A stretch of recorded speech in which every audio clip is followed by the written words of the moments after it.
Sanctus, Sanctus, Sanctus Dominus Deus Sabaoth. Bapak, Ibu, dan saudara-saudariku yang terkasih dalam Tuhan kita Yesus Kristus, salam sejahtera untuk kita semua. Berkat Allah yang Maha Kuasa senantiasa menyertai kita. Marilah kita mendengarkan dan merenungkan bacaan-bacaan kitab suci hari Jumat tanggal 25 April tahun 2025. Dalam nama Bapa dan Putra dan Roh Kudus. Amin. Bacaan pertama dari Kisah Para Rasul bab 4 ayat 1 sampai 12. Sekali peristiwa sesudah menyembuhkan seorang lumpuh, Petrus dan Yohanes berbicara kepada orang banyak. Tiba-tiba mereka didatangi imam-imam dan kepala pengawal bait Allah serta orang-orang Saduki. Mereka ini sangat marah karena Petrus dan Yohanes mengajar orang banyak dan memberitakan bahwa dalam Yesus ada kebangkitan dari antara orang mati. Maka mereka ditangkap lalu diserahkan ke dalam tahanan sampai keesokan harinya karena hari telah malam. Tetapi di antara orang yang mendengar ajaran itu, banyak yang menjadi percaya, sehingga jumlah mereka menjadi kira-kira 5.000 orang laki-laki. Pada keesokan harinya, pemimpin-pemimpin Yahudi, serta tua-tua dan para ahli Taurat, mengadakan sidang di Yerusalem, dengan imam besar Hanas dan Kayafas, Yohanes dan Alexander, dan semua orang lain yang termasuk keturunan imam besar. Lalu Petrus dan Yohanes dihadapkan kepada sidang itu dan mulai diperiksa dengan pertanyaan ini. Dengan kuasa manakah atau dalam nama siapakah kamu bertindak demikian itu?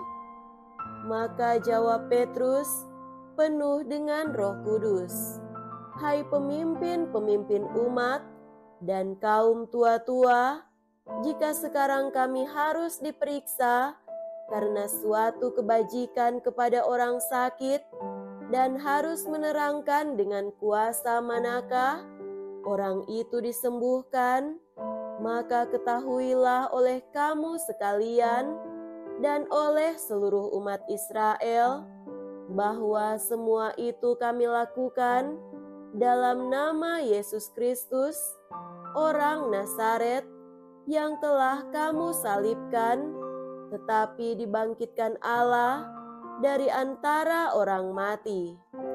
Karena Yesus itulah orang ini sekarang berdiri dengan sehat di depan kamu.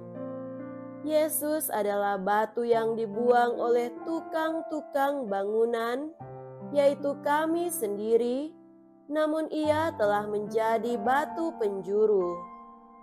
Dan keselamatan tidak ada di dalam siapapun juga, selain di dalam Dia, sebab di bawah kolong langit ini tidak ada nama lain yang diberikan kepada manusia yang olehnya kita dapat diselamatkan. Demikianlah sabda Tuhan. Syukur kepada Allah. Semoga Tuhan beserta kita sekarang dan selama-lamanya. Inilah Injil suci menurut Santo Yohanes. Dimuliakanlah Tuhan. Injil Yohanes bab 21 ayat 1-14. Sesudah bangkit dari antara orang mati, Yesus menampakkan diri kepada murid-muridnya di pantai Danau Tiberias. Ia menampakkan diri sebagai berikut.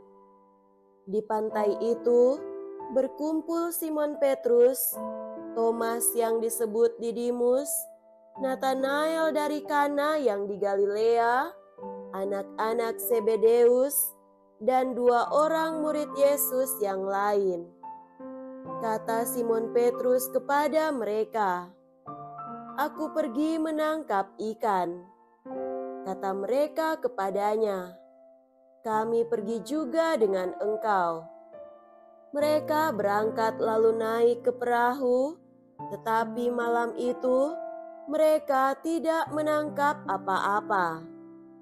Ketika hari mulai siang, Yesus berdiri di pantai, akan tetapi murid-murid itu tidak tahu bahwa itu adalah Yesus. Kata Yesus kepada mereka, "Hai anak-anak, adakah kamu mempunyai lauk pauk?" Jawab mereka, "Tidak ada." Maka kata Yesus kepada mereka, "Tebarkanlah jalamu di sebelah kanan perahu, maka akan kamu peroleh." Lalu mereka menebarkannya, dan mereka tidak dapat menariknya lagi karena banyaknya ikan. Maka murid yang dikasihi Yesus berkata kepada Petrus, "Itu Tuhan." Ketika Petrus mendengar bahwa itu adalah Tuhan, maka ia mengenakan pakaiannya, sebab ia tidak berpakaian, lalu terjun ke dalam danau. Murid-murid yang lain datang dengan perahu, karena mereka tidak jauh dari darat, hanya kira-kira 200 hasta saja. Dan mereka menghela jala yang penuh ikan itu. Ketika tiba di darat, mereka melihat ada api arang, dan di atasnya ada ikan serta roti. Kata Yesus kepada mereka, "Bawalah beberapa ikan yang baru kamu tangkap itu." Simon Petrus naik ke perahu, lalu menghela jala itu ke darat, penuh ikan-ikan besar, 153 ekor banyaknya. Dan sungguh pun sebanyak itu ikannya, jala tidak koyak. Kata Yesus kepada mereka, "Marilah dan sarapanlah." Tidak ada di antara murid-murid itu yang berani bertanya kepadanya, "Siapakah engkau?" Sebab mereka tahu bahwa ia adalah Tuhan. Yesus maju ke depan, mengambil roti dan memberikannya kepada mereka. Demikian juga ikan itu. Itulah ketiga kalinya Yesus menampakkan diri kepada murid-muridnya sesudah ia bangkit dari antara orang mati. Demikianlah sabda Tuhan. Terpujilah Kristus. Saudara-saudariku yang terkasih dalam Tuhan kita Yesus Kristus, tema renungan kita pada hari ini adalah Paskah mengubah cara pandang. Hari ini kita masih dalam pekan Oktav Paskah.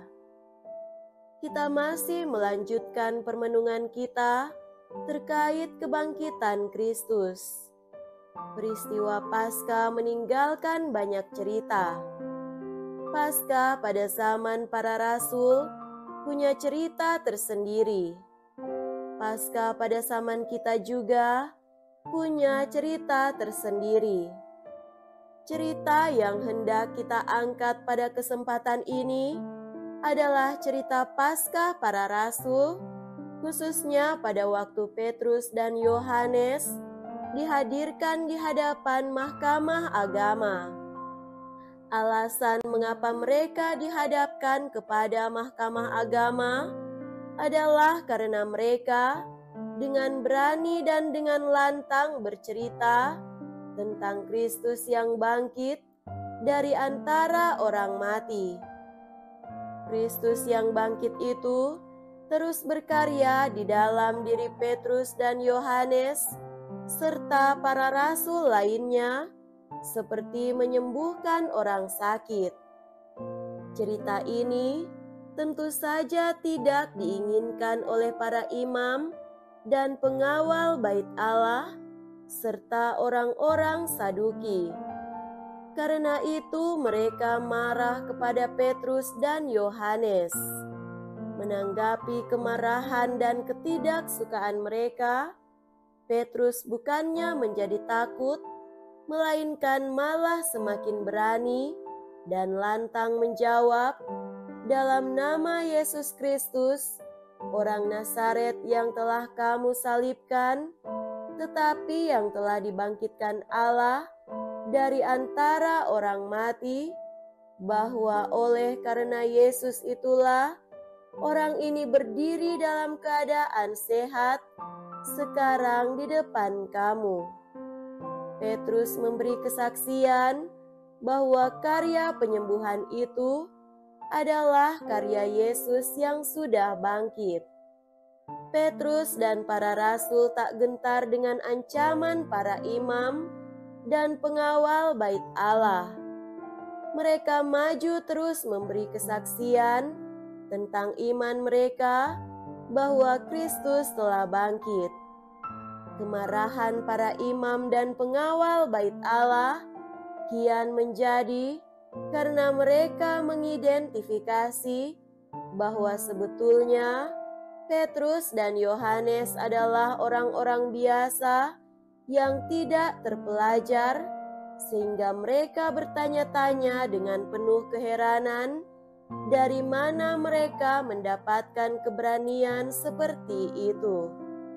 Keheranan mereka semakin menguatkan para rasul, karena memang yang mereka andalkan bukan pengetahuan mereka, melainkan kuasa Kristus sendiri. Kuasa Kristuslah yang terus-menerus menyertai karya-karya mereka, sehingga karya-karya itu berdampak baik bagi siapapun juga yang mereka layani. Saudara-saudariku terkasih, peristiwa Paskah memang membawa perubahan.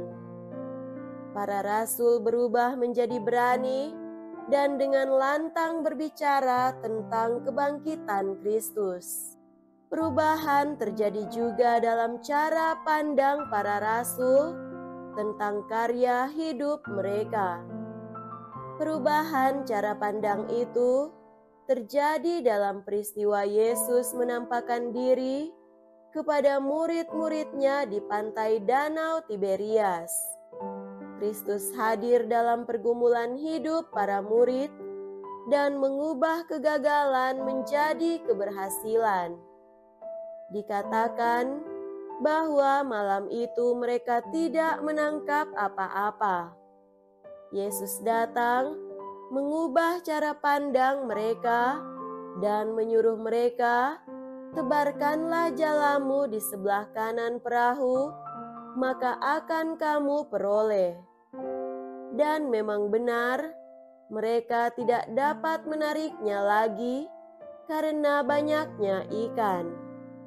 Perjumpaan dengan Kristus yang bangkit mengubah cara pandang para rasul dan mengubah kegagalan menjadi keberhasilan. Semoga demikian. Amin. Dalam nama Bapa dan Putra dan Roh Kudus. Amin.